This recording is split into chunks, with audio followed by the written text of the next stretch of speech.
तो दोस्तों कैसे हैं आप सभी। मैं आशा करता हूं आप सब बिल्कुल ठीक होंगे।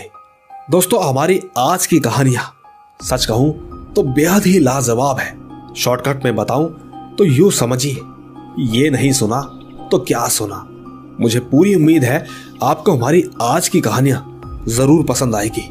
बस आप अगर पहली बार मेरे इस चैनल पर आए हैं तो चैनल को अभी सब्सक्राइब करके बेल बटन ऑल पे कर लीजिए। साथ ही दोस्तों मेरा नाम अभिषेक मीणा है, मैं कारपेन का रहने वाला हूं और आज जो कहानी मैं आप सभी को बताना चाहता हूं वो मेरे और मेरे दोस्तों के साथ घटी एक सच्ची घटना है। दोस्तों दरअसल बात उन दिनों की है जब मैं और मेरे दोस्तों ने अपने गांव की नदी की तरफ पार्टी करने का सोचा था। उस वक्त शाम के 5 बज रहे थे तो हमने सोचा कि वहां पर रात के 8 बजे चलेंगे और फिर वहां से ठीक 11 बजे तक घर आ जाएंगे। हम ये सब सोच ही रहे थे कि तभी मेरे दोस्त ने, जिसका नाम विजय है, उसने बोला कि वहां पर तो भूत प्रेतों का वास है, इसीलिए हमारा वहां रात में जाना बिल्कुल ठीक नहीं रहेगा। उसकी बातें सुनकर मेरे दोस्त बंटी ने कहा कि ये सब बकवास बातें हैं, ऐसा कुछ भी नहीं होता, मैं तो इन पर बिल्कुल यकीन ही नहीं करता हूं। हालांकि दोस्तों मैं भी इन बातों पर यकीन नहीं करता था, इसीलिए हम दोनों ने मिलकर विजय को वहां जाने के लिए राजी कर लिया। इसके बाद हमने कुछ खाने पीने की चीजें ली और 8 बजे तक जाने के लिए सारी तैयारियां कर ली थी। लेकिन विजय थोड़ा घबराया हुआ सा था। वैसे हमने ऐसे भूत प्रेतों के किस्से कहानियां सुनी तो बहुत थी, पर नदी के पास हनुमान जी का मंदिर भी तो था, उसकी वजह से हमारा हौसला बढ़ रहा था। इसी बीच हम नदी की तरफ चले गए थे। वहां पर हम तीनों ने बहुत मस्ती की, बातचीत करते हुए खाना भी खाया। हम लोग पार्टी में इतना खोए हुए थे कि हमें समय का अंदाजा ही नहीं हुआ। जब मैंने अपने फोन में समय देखा तो रात के तकरीबन 12 बज चुके थे। इसके बाद मैंने अपने दोस्तों से कहा कि भाई अब हमें घर चलना चाहिए, हमें काफी देर हो चुकी है, चलो अब यहां से चलते हैं। लेकिन तभी बंटी ने कहा कि रुको भाई, अभी थोड़ी देर में चलेंगे, जरा मैं टॉयलेट करके आता हूं। इसके बाद हमने उससे कहा कि ठीक है तू जा, हम तेरा यहीं पर इंतजार कर रहे हैं। बंटी उठा और टॉयलेट करने के लिए चला गया। लेकिन ये क्या, वो शमशान घाट के पास टॉयलेट करने चला गया था। वैसे हमने उससे बोला हुआ था कि तू ज्यादा दूर तक मत जाना, परंतु वो फिर भी वहां चला गया। उसे गए हुए अब 20 मिनट हो चुके थे, लेकिन वो अभी तक वापस नहीं आया था। इसीलिए हम दोनों थोड़ा घबरा गए कि तभी अचानक से हमारे कानों में बेहद ही डरावनी सी आवाज पड़ी। हम दोनों हड़बड़ी से खड़े उठ गए और धीरे धीरे उस आवाज की तरफ बढ़ने लगे। लेकिन तभी हमारी नजर बंटी पर पड़ी। उसे देखकर हमें थोड़ी राहत मिली। लेकिन दोस्तों जैसे जैसे हम उसके करीब जा रहे थे तो हमने पाया कि वो एक कब्र के पास बैठा हुआ था और गाना गा रहा था। उसने अपनी पीठ हमारी तरफ कर रखी थी। हमने उससे कहा कि भाई यहां पर क्या कर रहा है, चल जल्दी से अब घर चलते हैं, वैसे ही हमें काफी ज्यादा लेट हो चुकी है। परंतु दोस्तों उसने हमारी बातों का कोई जवाब नहीं दिया। यही सोचकर विजय उसके पास गया और विजय ने उसके कंधे पर हाथ रखा ही था कि वो एकदम से पीछे पलटा। उसे देखकर हम दोनों बहुत डर गए थे। हमने देखा कि उसकी आंखें एकदम लाल सी थी और पूरा चेहरा अजीब गुस्सैल भरा हुआ था। हम कुछ करते कि इससे पहले उसने विजय को इतनी तेज धक्का दिया कि विजय वहां से 5 से 6 फुट की दूरी पर जा गिरा। मैंने तुरंत भागकर विजय को उठाया। बंटी की यह हरकत के बाद हम दोनों डर से कांप रहे थे और फिर हम दोनों वहां से हनुमान मंदिर की तरफ भागने लगे। पीछे पलटे तो बंटी भी हमारे पीछे पीछे आ रहा था। इसके बाद जब हम मंदिर के अंदर पहुंचे तो हमने पुजारी जी को आवाज लगाई। उनके आते ही हमने उन्हें सारी बात बताई। उन्होंने फौरन मंदिर के अंदर आने को कहा। जब बंटी मंदिर के पास पहुंचा ही था तो उन्होंने कुछ पत्ते उठाकर बंटी की तरफ फेंके, जिसकी वजह से वो चीखने चिल्लाने लगा। हालांकि वो थोड़ी ही देर बाद बिल्कुल ठीक हो गया था। तब जाकर पुजारी जी ने हमें बताया कि तुम्हारे दोस्त ने किसी के कब्र के पास ये उल्टा काम किया था। कहते हैं कि 4 साल पहले एक आदमी उसी कब्र के पास गया था तो वहां कुछ गुंडों ने उसे मार दिया था। शायद तभी से उसकी आत्मा वहीं पर भटकती रहती है और तो और अक्सर वो कई लोगों को परेशान भी करती रहती है। अब इस बात में कितनी सच्चाई है ये तो आप लोगों से बढ़कर कोई नहीं जान सकता। तो दोस्तों देखा आपने, ये थी अभिषेक की कहानी। इनकी कहानी आपको कैसी लगी नीचे कमेंट में जरूर बताइएगा।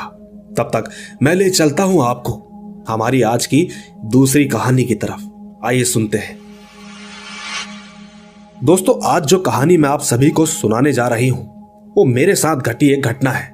वैसे ये बात उन दिनों की है जब मैं सेकेंड ईयर कॉलेज में पढ़ रही थी।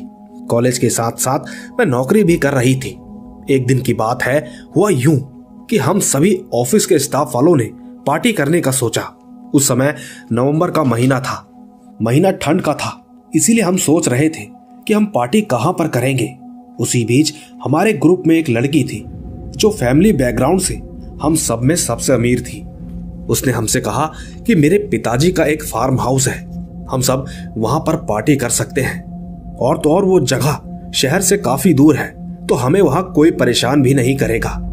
दोस्तों, उस वक्त तक तो मैंने कोई फार्म हाउस देखा भी नहीं था, इसीलिए मैं काफी ज्यादा एक्साइटेड थी। उस लड़की का फार्म हाउस हाईवे के रोड से काफी अंदर की तरफ जंगल के पास था। जब हमारी वहां पर जाने की पूरी प्लानिंग हो गई तो मैंने अपने घर आकर अपनी वहां से जाने की परमिशन ले ली थी। आखिरकार जिस दिन हमारी पार्टी थी वो दिन भी आ ही गया था। पार्टी तो रात के 8 बजे थी और हम सभी ऑफिस के दोस्त फार्म हाउस के लिए निकल गए थे। हम सब कुल मिला के 12 लोग थे, कुछ लड़कियां और कुछ लड़के। जब हम हाईवे पर पहुंचे तो मैंने देखा और सोचा कि ये तो जंगल जैसा लग रहा है। अंधेरा भी काफी हो चुका था। वो इलाका एकदम सुनसान सा लग रहा था। कहीं रोड पर कोई भी स्ट्रीट लाइट नहीं जल रही थी। हम बस अपनी गाड़ी की रोशनी से ही आगे बढ़ रहे थे। बस कुछ ही अंदर जाते जाते मेरी दोस्त का फार्म हाउस आ गया। वहां पहुंचकर हमें तो काफी अच्छा लग रहा था। हम सभी उसके अंदर जाते ही मस्ती करने लगे। फिर जब 9 बज चुके थे तो हमने तुरंत खाना भी गर्म किया और सब लोग मिलकर खाने भी लगे।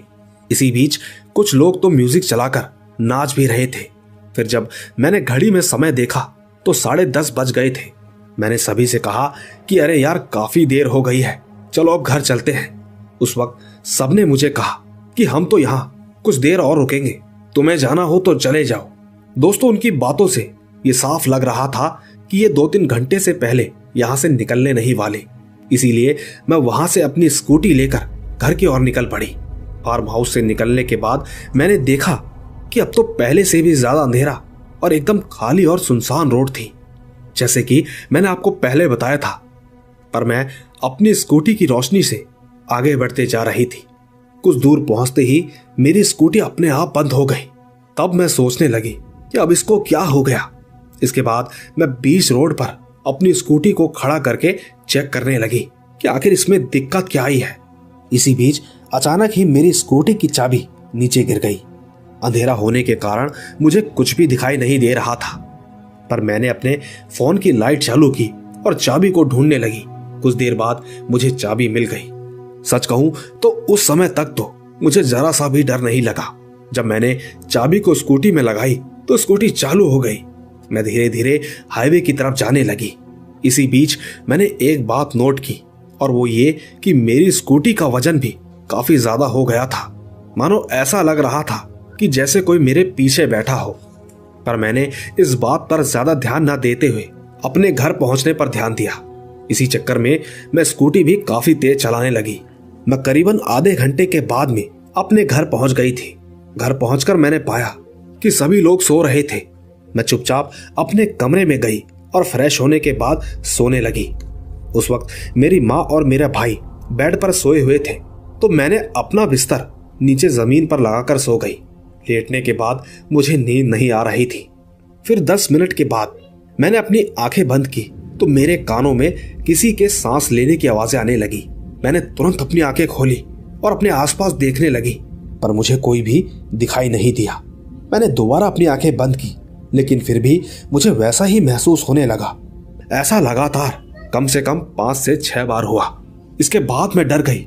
मैं अपनी माँ को आवाज लगाने की सोच रही थी, पर मेरे हाथ पैर एकदम से जकड़ गए थे, मानो किसी ने जोरों से मेरे हाथ पैर पकड़ लिए हो। मैं अपनी जगह से हिल भी नहीं पा रही थी और ना ही मेरे गले से कोई आवाज निकल रही थी। मैं सोचने लगी कि अब क्या करूं, कि तभी मैंने अपने मन ही मन हनुमान चालीसा पढ़ने लगी। जैसे ही मैंने हनुमान जी का नाम लेना चालू किया, मानो ऐसा लगा कि मेरे पास से कोई चीज तेजी से भागकर घर से बाहर चली गई। इसके बाद सब कुछ नॉर्मल हो गया था और फिर रात भर मैं आराम से सो गई। अगली सुबह मैंने माँ को रात की घटना के बारे में बताया। माँ ने तुरंत मंदिर से रात का टीका लगाकर कहा कि आगे से कभी भी देर रात और सुनसान जगह से बिल्कुल मत आना। दोस्तों, इसी के साथ मेरा एक और किस्सा है। उस वक्त मैं बहुत छोटी हुआ करती थी। तब मैं स्कूल में पढ़ती थी और हमारा स्कूल घर से काफी दूर था, तो मैं हमेशा ही घर से जल्दी निकल जाती थी क्योंकि मैं अक्सर पैदल ही जाया करती थी। मैं पूरे रास्ते खेलते मस्ती करते हुए जाती थी। दोस्तों, मैं एक बात आप सभी को बताना चाहती हूँ कि हमारे स्कूल के पास एक काफी मशहूर बगीचा है। उसमें झूले और काफी अच्छे अच्छे फूल पौधे लगे हुए हैं। उन दिनों वहां काफी अच्छे अच्छे फूल और पौधे लगे हुए थे। मुझे फूलों से काफी प्यार था, लेकिन हमेशा मेरे घर वाले मुझे डांटते रहते थे कि खबरदार उस बगीचे में गई तो। इसी वजह से मैं हर रोज आते जाते उस बगीचे को बाहर से ही देखती थी। मेरे पिताजी उस समय फौज में थे, तो हमारी देखभाल मेरे चाचा जी करते थे। एक बार हमें स्कूल से जल्दी छुट्टी हो गई, तो मेरे मन में अचानक ख्याल आया कि आज बगीचे में जाती हूँ। वहां जाकर कुछ देर खेलने के बाद वापस घर लौटकर चली जाऊंगी। बस फिर क्या था, मैं उस बगीचे के अंदर चली गई। पहले तो मैंने बगीचे में जाकर सुंदर सुंदर फूल तोड़े और अपने सर पर लगा लिए।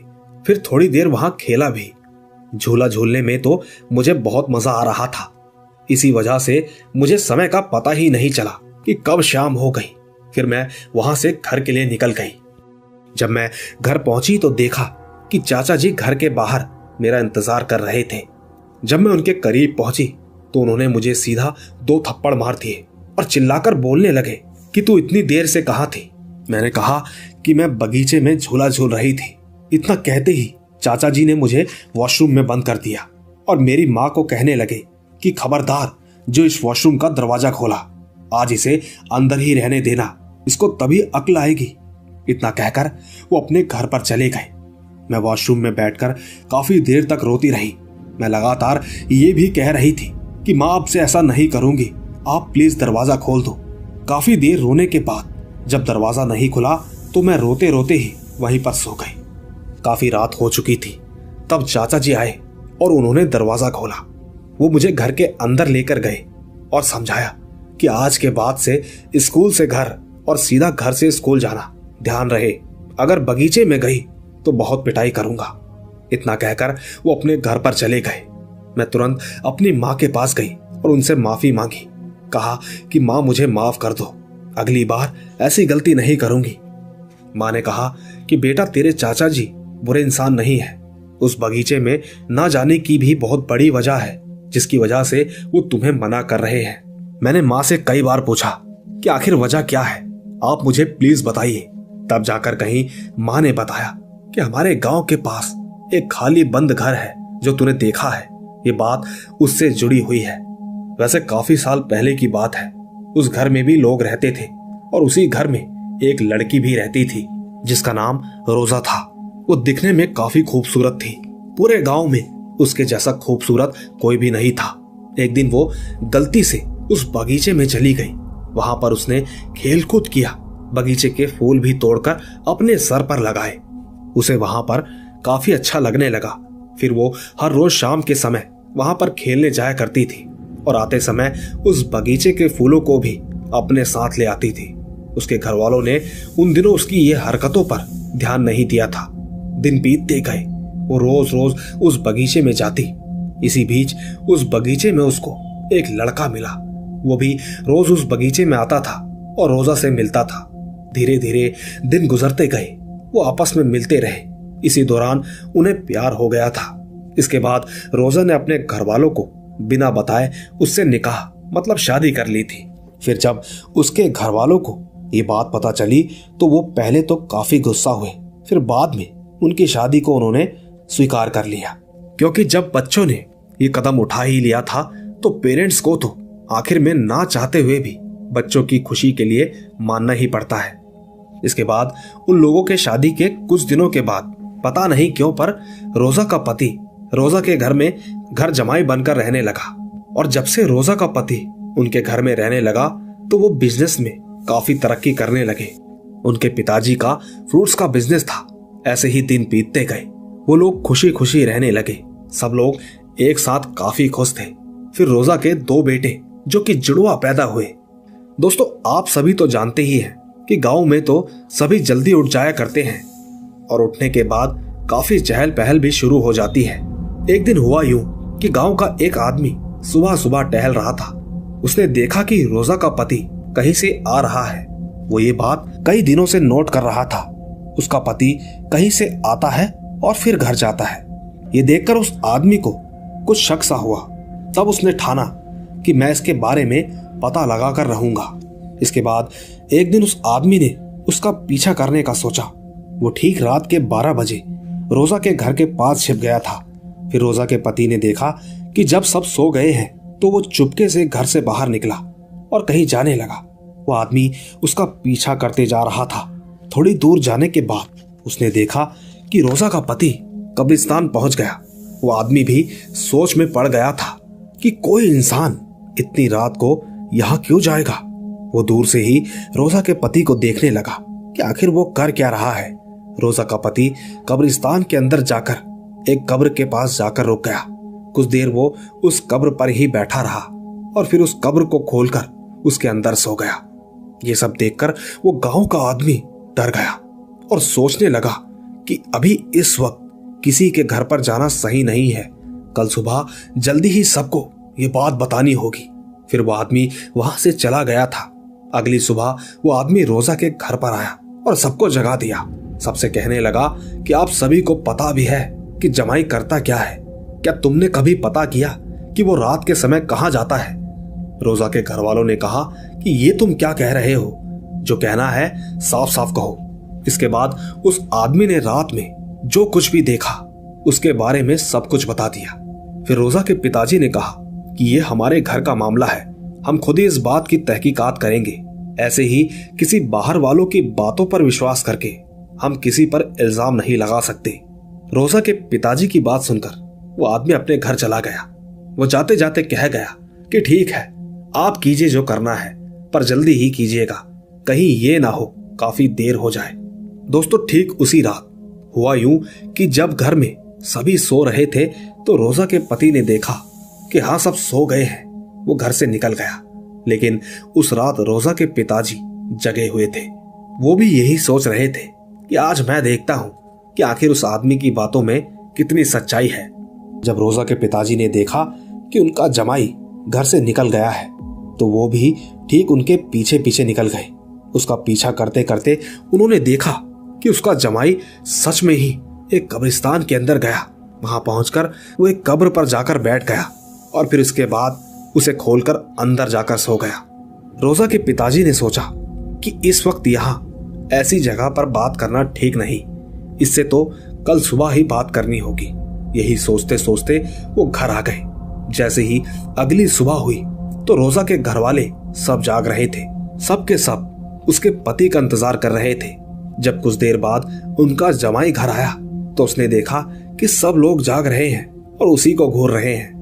तब वो घर के अंदर जाकर सबको कहने लगा कि आखिर बात क्या है, ऐसा क्या हुआ जो सभी लोग मेरी तरफ घूर रहे हैं। तब जाकर रोजा के पिताजी ने कहा कि तुम कौन हो और कहां से आ रहे हो, और ये रोज कब्रिस्तान जाने का आखिर क्या मतलब है। ये बात सुनकर उनके जमाई ने कुछ नहीं बोला, बस अपना सर झुकाकर खड़ा हो गया। रोजा के पिताजी के काफी बार पूछने के बाद भी उसने कोई जवाब नहीं दिया। तब जाकर सब गुस्सा हो गए और कहने लगे कि तुम सच बताओगे या फिर गांव वालों को बुलाएं, और साथ में मौलाना साहब को भी। मौलाना जी का नाम सुनते ही उसने अपनी चुप्पी तोड़ी और कहा कि नहीं नहीं, किसी को भी मत बुलाओ। इसके बाद रोजा के पिताजी ने कहा फिर तुम हमें सच बताओ। दोस्तों, उसने जो बताया उसे सुनने के बाद सबके पैरों के नीचे से जमीन ही खिसक गई थी।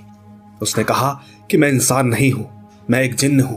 मैं उस बगीचे में हजारों साल से रहता हूं। रोजा को मैं हर रोज देखता था। पिताजी, रोजा बहुत ही नेक और अच्छे दिल वाली है। मैं उससे प्यार करने लगा, इसी वजह से मैंने उससे शादी कर ली। मैं रोजा को सच्चे दिल से प्यार करता हूँ। मैंने जो कुछ भी किया अच्छी नीयत से किया। मैंने कभी भी आपका या आपके परिवार वालों का बुरा नहीं चाहा। आप सभी बस मुझे रोजा